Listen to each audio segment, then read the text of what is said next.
Today we're going to take a look at some BBKs. That stands for big budget knives.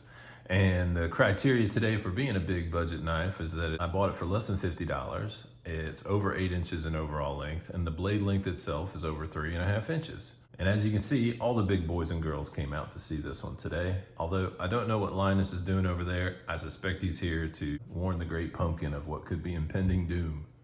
Now, all these knives are recommendable in my opinion. I'm going to lay them out in order of overall length from shortest to longest. I know there are other larger knives that I would consider to be sort of in the, cosplay type of category. Maybe you've heard of the Valhalla Lord or many of the similar huge $50 and under knives that are available out there. But for me, this is going to be a list of practical knives. Thrawn wants an explanation. Any one of these knives could be used for EDC, quite honestly, and it's somewhat practical. The Valhalla Lord, which I mentioned, is an overbuilt knife. I have nothing against it. It's a well-rated knife. It seems to have good action. It's just twice as heavy as any knife here except for this one. And it's also just going to give you a little bit of extra length on the blade, but it's going to be a much thicker blade stock, which isn't always a benefit. Now, if you have specific tasks you need that big of a blade for, that's great. But for me personally, if I need anything bigger than what's laid out here, and again, these are all EDC capable knives, I'm going to go for a fixed blade. I'm going to definitely upgrade to a fixed blade, and you don't have to spend a lot of money on fixed blade. These are all budget fixed blades as well. The Schrade, I think I paid 15 or 16 bucks for. You can keep an eye on Midway USA for the deals on some of these cold steels. You have a nice opportunity for trunk knives or knives to put on your bench. But you do have to be careful. If you'll notice here, I have this really cool tie-dye Band-Aid, and it came from popping off this Kydex sheath and grabbing this blade when I wasn't paying attention. So anyway, these are great knives. I literally use this for feather sticking and creating fires in the backyard on the fire pit. So yeah, great knives. But I'm gonna go with something this big versus trying to get a folder that's this big. Now let's look at a few other full-size knives that don't quite make it to the big or large category. Let's start with at least ones that I got for 50 bucks. These may be hard to find for 50 bucks, still including this one. This is the Kaiser Sheepdog. Actually, it's a 1/4 inch overall too short, as well as the blade is a 1/4 inch overall too short to make this list. Still a pretty full-size knife. Similarly, the Tenable Shard, also a fairly large knife.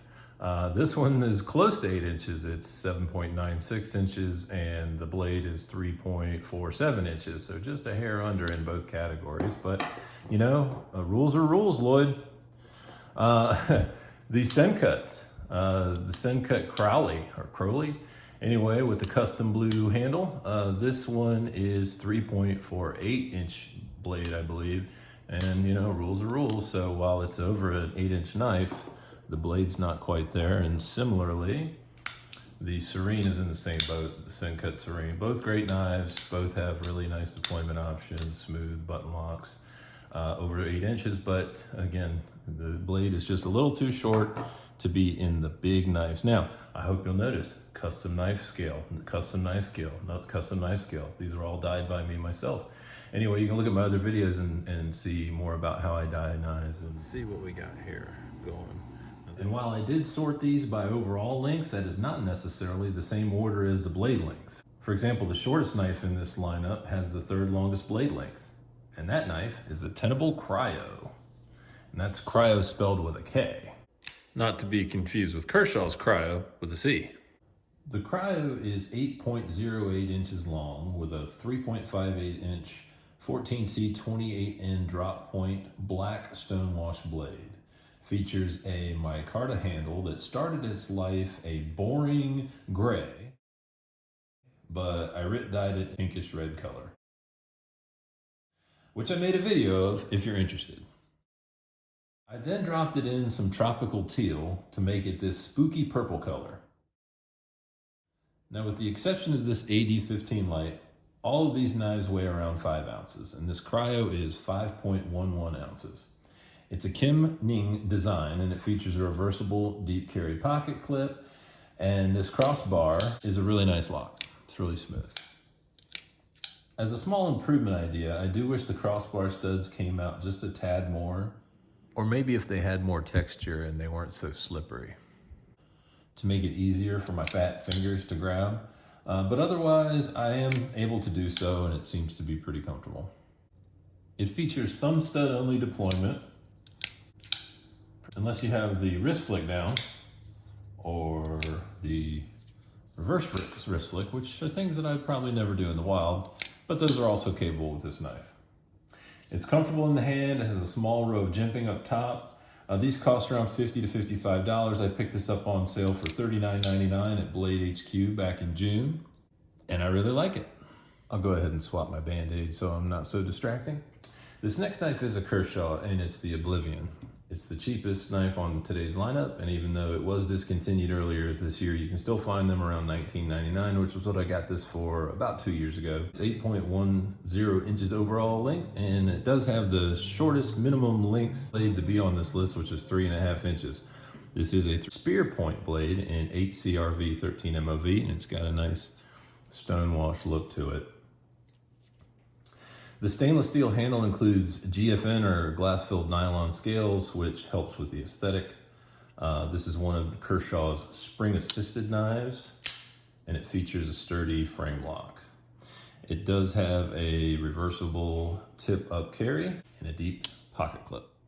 I've actually avoided buying assisted knives over the past couple years because some states have pretty vague laws on assisted opening knives, and I live in one of those states, sadly. But otherwise, this is a solid value for $19.99. I mean, it only has a flipper tab, no studs or fullers, which is simplistic and helps to keep the profile slim. Overall, I give it a passing grade, and I do consider it recommendable.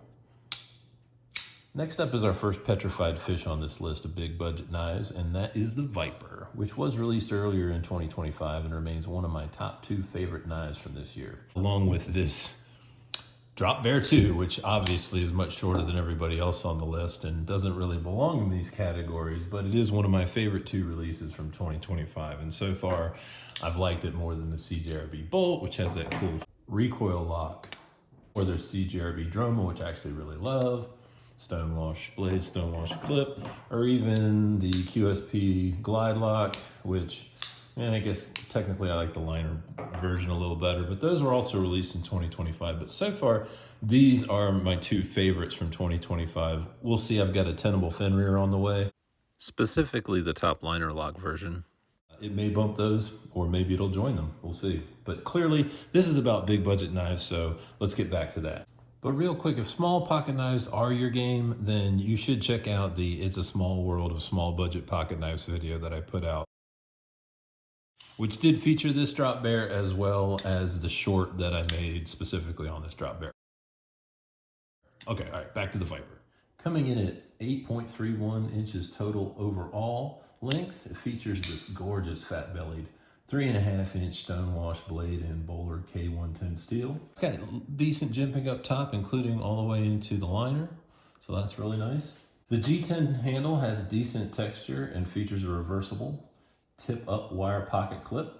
It features an adjustable crossbar lock, but unless you're handy with small part assembly, I don't recommend it. Unless you just dislike how loose the Omega springs feel out of the box. I tightened the tension on the Omega springs from the lower to the medium pressure, only to move it back a couple weeks later, and each time it was quite a job. I couldn't keep the pivot and the washers aligned and had to disassemble the crossbar lock just to disassemble the handle. They could probably do a better job making sure you don't over tighten the crossbar, which you can easily do, and it locks up all the blade in travel. Have a very small dab of blue Loctite ready because the crossbar could unscrew itself, in my opinion, given it doesn't really have a lot of tension between the mating crossbar pieces, which you want to keep a screw from just backing out on its own. The blade features what marketing calls a fang-like thumb stud. Correction, thumb hole, which is great for reverse flicks, thumb flicks. You can do slow rolls, you can do wrist flicks, reverse wrist flicks, and so forth. The Viper weighs 4.8 ounces, so it's actually the lightest knife on this list. Their advertising says, "Tame the wild, control the strike, slither into action with the Viper today." It's kind of cheesy, but it's a great knife. White Mountain has this for $52.99, and with a 10% off code like LTK for Love Them Knives or Stazza23, you can grab one of these for under $48, no tax, no shipping. No excuses. And location change. We're going to finish this one up in the garage, where there's a bit more peace and quiet. Next, we have the other petrified fish that's on this list, and that is the Beluga. Beluga. It's 8.375 inches overall. It has a 3.625 inch blade, which is tied for the longest up here with the Rat 1 at the top. We have another beautiful stonewashed Bowler K110 blade, this time with a well-jimped front flipper that runs along the top of the blade, and a generous fuller that allows you many places to push the blade out for deployment. Down at the bottom, up at the top, even using the fuller for the thumb. You also got the wrist flick and the reverse wrist flick. As you can see, it is a liner lock, and I love the blue micarta handles, especially with a matching back spacer. The pocket clip is reversible, and it weighs in at 5.14 ounces. I was able to get this for $44 from Petrified Fish with a 10% off your first order coupon. It was a discount code. And this is an extremely highly recommendable knife. I love this knife. Not sure whether I like this or the Viper better. Don't ask, it's hard to tell. Oh, and of course you can front flip it. You can roll it over. You can even do this thing, which I would never do. Anyway, great knife, love it. Even though we've already talked about cold steel with regard to some of the budget fixed blades that are available out there, I don't think you can really go through a discussion on large folding knives and not include at least some of the Lite products that they have.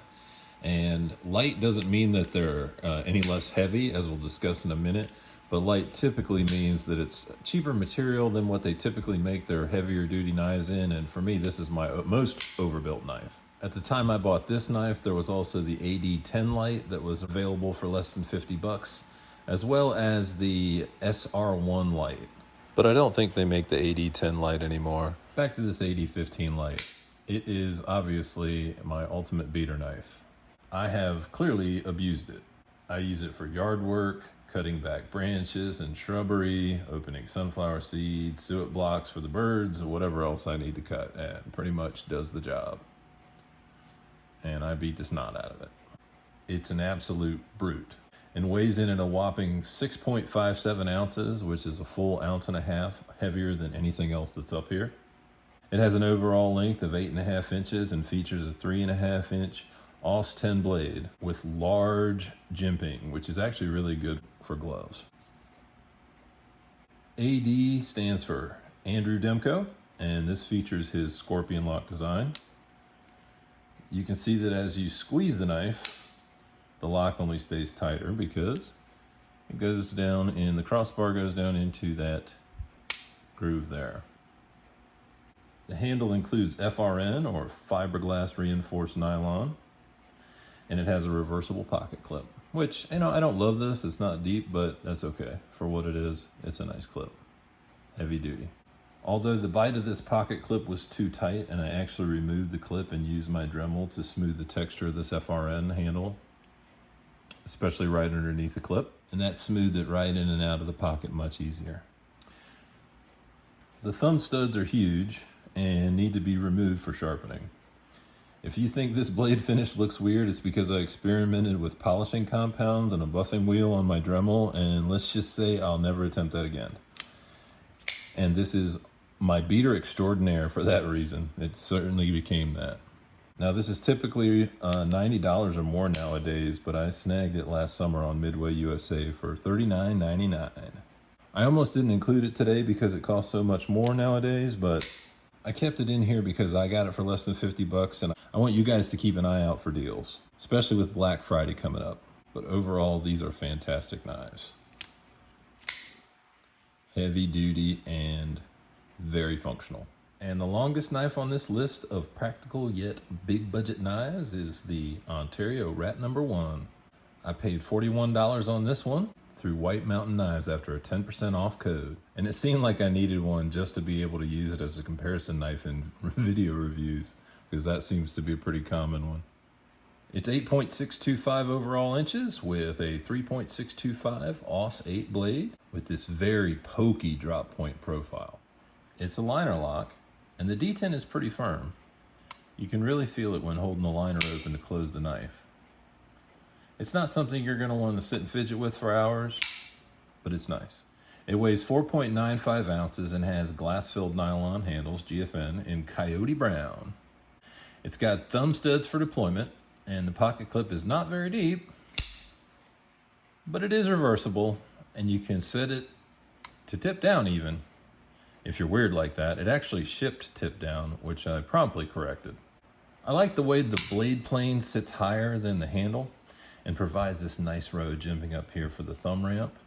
I mean, once again, a super solid deal for under 50 bucks. And if you thought I was going to get through this whole video without mentioning that rat and this rat, well, you're wrong. You can kind of see how they got their inspiration. Finally, thanks for joining me on this quest. We came off the tripod for this last bit to show off the big croc and how everybody's doing. Hey, if you made it through this entire video, then I am truly impressed, because I rambled on about a lot of stuff. So you win, and you get to see the bloopers at the end. And I have a doozy. Take care, everybody. Have fun. Be nice. Be good. And no budget knife discussion could go complete. No, that's not what we're going to say. And of course, as well as the reverse wrist flick. And no large budget list can. I realize you probably didn't notice this, so I probably shouldn't bring it up, but I did change locations and give myself some time to heal. Thanks for joining me in the garage.